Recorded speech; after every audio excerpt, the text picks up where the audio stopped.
My name is Girish, the host for Back to Basics, another Back to Basics for another week. Today we are going to be talking about granny dumping.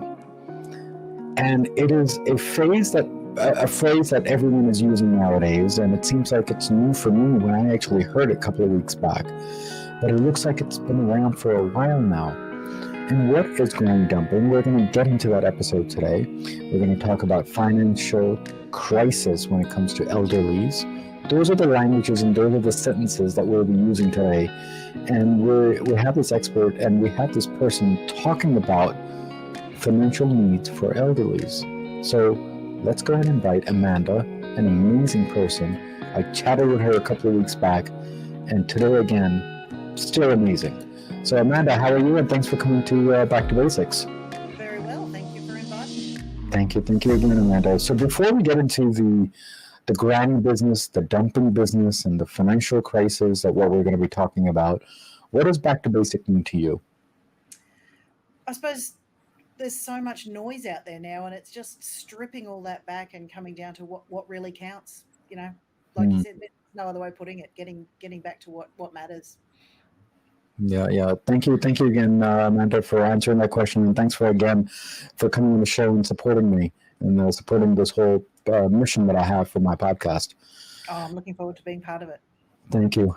You know, when I heard this word or this phrase that you told me, you said granny dumping, and I didn't understand what that is. But then when I start looking around and sneaking around and researching and looking around, it seems like it's been around for a long time. Sadly, yes. Explain what that definition is before we get to the details of the episode today. Sure. So granny dumping is basically abandoning an elderly relative, usually, that is probably in your care, because you are no longer willing or able to provide care for that person. Well, thank you again, Amanda. You know, the word granny seems more European versus the United States. What are your thoughts on that? Is that a correct statement or is that wrong, do you think? I think granny is universally accepted in both. I mean, Granny was the key character, wasn't she? What was that American show years ago? The Beverly Hillbillies. Right.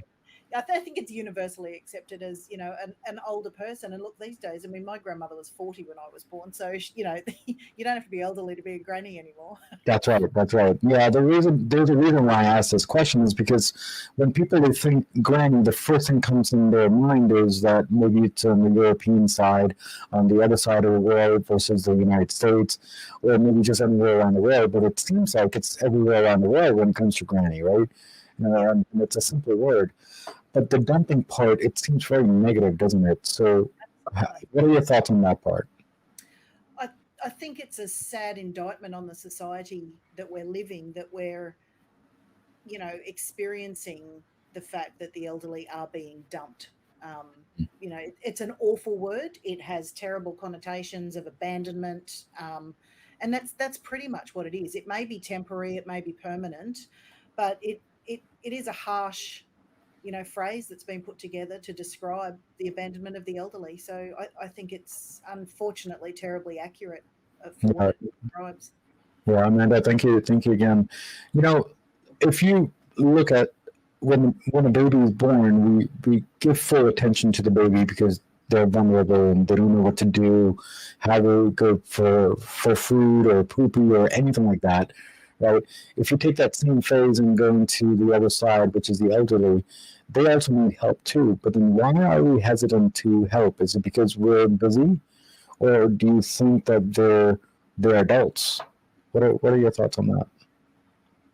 I think most people are willing to help. I mean, there's many, you know, there's another phrase that's quite common now, the sandwich generation. So these are mostly Gen X who have older parents and younger children, and they call them the sandwich generation because they're stuck in the middle of caring for both ends of the spectrum. They may still have young children themselves, but their parents may also be quite elderly and starting to lose capacity. So they're sort of stuck in the middle, and often it's not through any awful or malevolent, or I'm trying to think of the word there, that we're wanting to have this horrific thing, but it can be overwhelm, it can be a lack of support, it can be a pulling of other priorities. You know, we don't live in villages anymore where we have intergenerational families in much of the case. We can live states or countries, continents apart now, so it's very difficult to provide care in some situations. Yeah, thank you again. I've been told many times that it seems more of a cultural thing, which means that there are certain cultures they help their parents till they pass away. But do you think it's a cultural thing, or do you think it's just a society in general? I don't think it's cultural. So, what are your thoughts on that? Look, obviously, the pin-up society for looking after the elderly used to be Japan, where, it would be that they would, take them in and care for them right to the grave. Whereas, granny dumping's also rife there, where, an elderly relative is put on a train with a one-way ticket and that's it, see you later, which was unheard of in that society.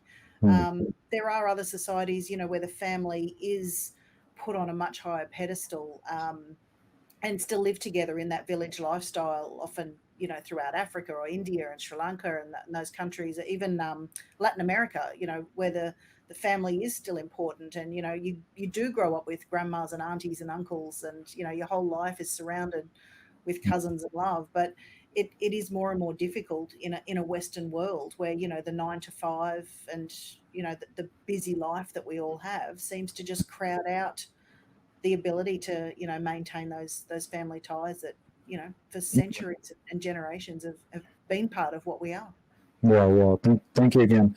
So, Amanda, so let's say, we're going to get older too, and we're going to be elderlies too.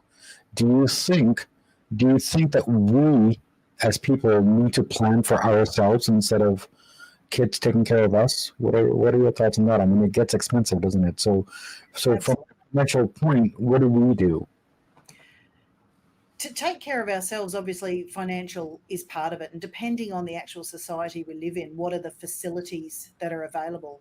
In Australia, it's only about 11% of our population who will ever need to enter an aged care facility. And I would assume that is, quite the same across the board for most Western or developed societies. And it's usually not because of the ability of the family. It's that they can no longer care medically for that person. Often there's dementia, and dementia in turn, you lose them, they might run away, there can be violence.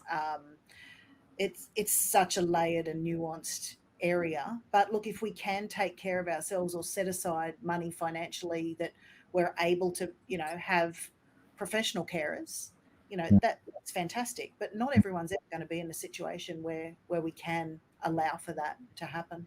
Yeah. Thank you again, Amanda, for explaining that. I want to go and ask you. I want to go and explain to people that what is your history and what do you do, and so that we can talk about what you do and or what you don't do. So explain that if you don't mind. Now, I wouldn't call myself a granny dumping queen or an expert, but how I suppose stumbled across this myself was, I'm a financial advisor by trade. I hold a Master of Financial Planning degree, and I run my business. It's a family business with my 2 adult children who, better pick me a good nursing home from the Gold Coast in Australia. So I, like many people, I wanted to write a book, and I decided I didn't want to write a book about, how to do a budget. I think that's been done to death and I couldn't add any value there. But I started speaking to people about their money stories and interviewed quite a few people. And one of the stories that came to light in my book was about financial abuse. And it was just something that was so out of the ordinary to me. I'd been married at that stage, 25 years in quite a respectful relationship. Both our parents are still together, and, they're all in their 70s now. My grandmother's still alive. And so going down this rabbit hole of abuse, I sort of started wondering how many other financial advisors know what the flags are for abuse among partners. And of course, elder abuse came up, within that space. And I'd started an aged care financial planning division to my business where people are going into residential aged care. Hmm. It's quite a complex area in Australia. There's up to 4 levels of daily fees, and a lot of people, need professional help to sort through the maze. And it was, learning more about that area where elder abuse, became quite topical for me. And I sort of wanted to explore a lot more about it, and stumbled across this phase of granny dumping, and it just, I suppose, blew my mind that it actually happens to Hmm. start with.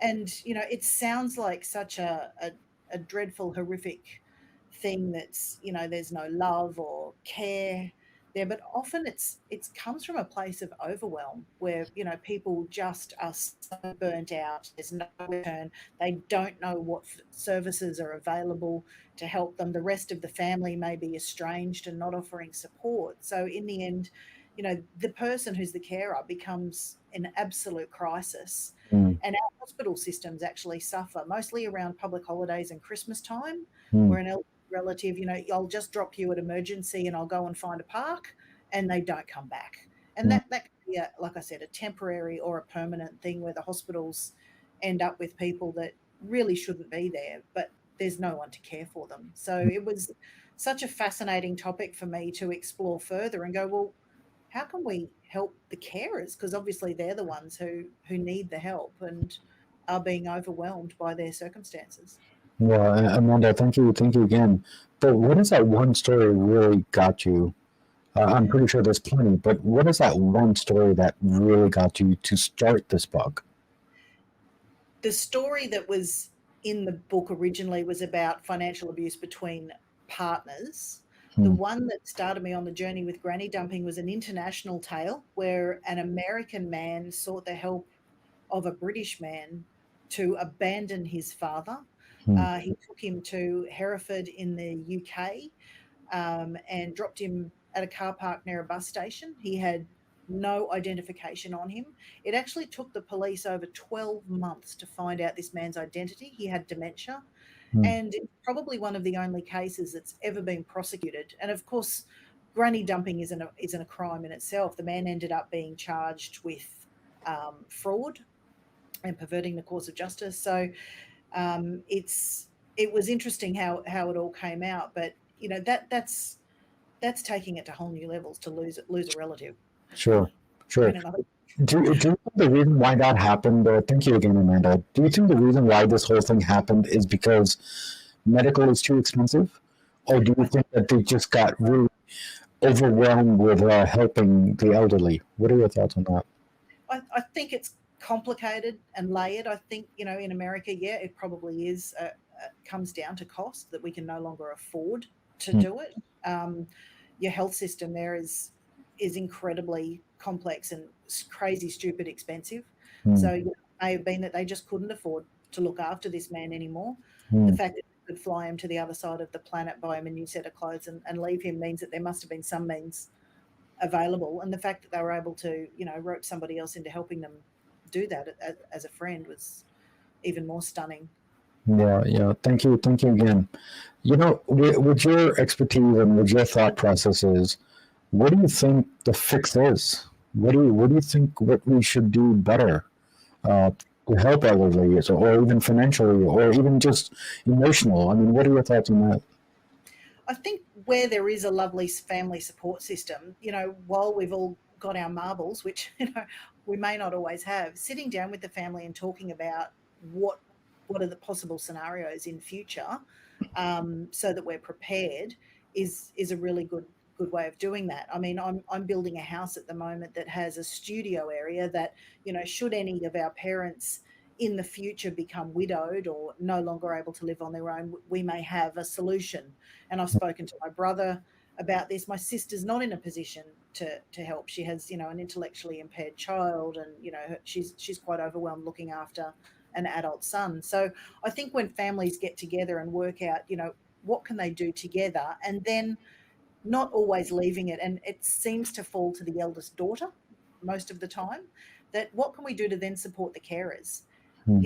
If that eldest daughter, as an example, also has her own life, business, children, and then has to care for an elderly relative on top, what can other people do to help? And whether that's, we'll drop in and have morning tea with mum, once or twice a week, or we'll take mum to do the groceries so that you don't have to do that, or, we'll drop in a casserole or, some meals to help support, it may be running them to medical appointments so that, the other person isn't looking after every single need. So I think families rallying to support is a really great, it should be the first line of defence so that the carer is also supported, but also finding out what services are available in your own community. I mean, sometimes it's hard to know where to start, but we've got this, Google knows everything these days. So elderly support services, in our local communities is certainly something we can look up. And there's more and more available now. Some of them are free, some of them cost,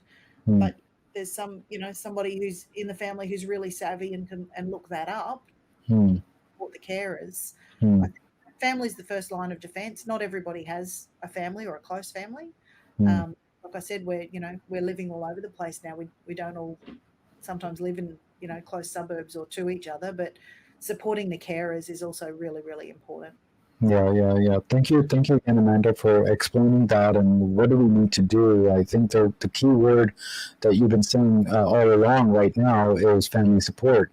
And I think family support is the hugest thing in the world, which I've seen in different across the world, that some of the families that just don't stay together and support each other, and that's a shame. And if you don't have that, then how do we solve the elderly problem, or I should say the granny problem, or the dumping problem? So I think that is a main solution from what I see here. And thank you again for explaining that, what that is. And this is some new word that I've never even used till I spoke with you. So thank you again for bringing that insight on those crazy words. Is there any other crazy words that we should be learning from you? Look, there's a whole raft of them when it comes to financial abuse. We've had gaslighting from the movie in the old days where people make others think they're going a bit crazy. And, we've got cases splashed all over the media at the moment. With the Johnny Depp Amber Heard trial, we're talking about toxic femininity and abusive relationships. So it's something that's becoming, more and more spoken about. Abuse between partners and within families. And, although the family should be the front line, we do have some seriously dysfunctional, families in society now where, we do talk about toxic parenting and children who are, alienated from their parents by, a bitter and twisted ex-spouse. So, whether that then becomes a community problem rather than a family problem, how do we solve that one as well? So like I said, quite a layered and complex problem. Yeah. Thank you again, Amanda, for coming on the show. But before we leave today, do you have any last words or any last comments to all my listeners and my viewers? And how is your journey on Back to Basics too, on top of that? For getting back to basics, I think we're mostly living in a world of overwhelm. And, when you hear problems that are going on planetarily, globally, it can, really overwhelm us and become a trauma for us. So I think, like I said earlier, cutting out the white noise and concentrating on what's really important to us, that matters, and that, does strip us right back to basics. And, we do understand what's important to us individually is so vital to just get our own headspace right and focus on what's meaningful for us. It seems everybody's got an opinion about everything now. Things that probably, they're not part of our lives, they're not part of our world, but we all have to have our 2 cents. So I think, again, just getting back to what matters to us is so important. So you're leading the charge there, Girish, by taking us all back to basics on the things that matter. So, kudos to you for doing that. Thank you. Thank you so much, Amanda, for supporting me and my show and my mission. And thank you for those kind words. And hopefully we'll meet again on Back to Basics. And I'm pretty sure we'll collaborate and we'll cross our paths somewhere. But thank you again for coming here on the show. I would love that. Thank you so much for the invitation. Thank you. So guys, we spoke with Amanda today and we talked about the basics of granny dumping. Now, there's one thing and one key word that she definitely said that it will help in the long run, which is family support. That's actually two words, isn't it? But family support is the key word. And I think if we control our family and support our families to help the elderly, I think we'll just go a long way. Now, as usual, as always, what do we always say at the end of the episode? There is a quote of the day, and here's a quote. The quote is, repay your debt to elders. Okay, and that's what we're going to do with family support. That's how we're going to repay back. And as usual, as always, what do we always say at the end of the episode? Everything in life goes back to basics, and that's what we did today, guys. Guys, take care, God bless, and keep on supporting me on all the episodes. Please rate, comment, whatever you can. Please support me day by day, week by week. I get stronger day by day for you. And there are three things in every episode, including this one, makes it a hit for me, that is, which is the content, the guest, and definitely the host. Guys, take care, God bless. I will see you next week on Back to Basics.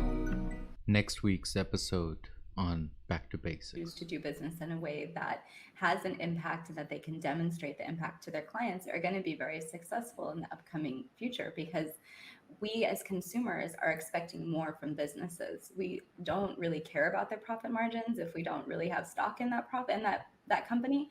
So now what a lot of people are thriving towards is, hey, how are you changing the world through this business? And the expectation that profit and impact are both going to be something that I can buy into by buying your product. And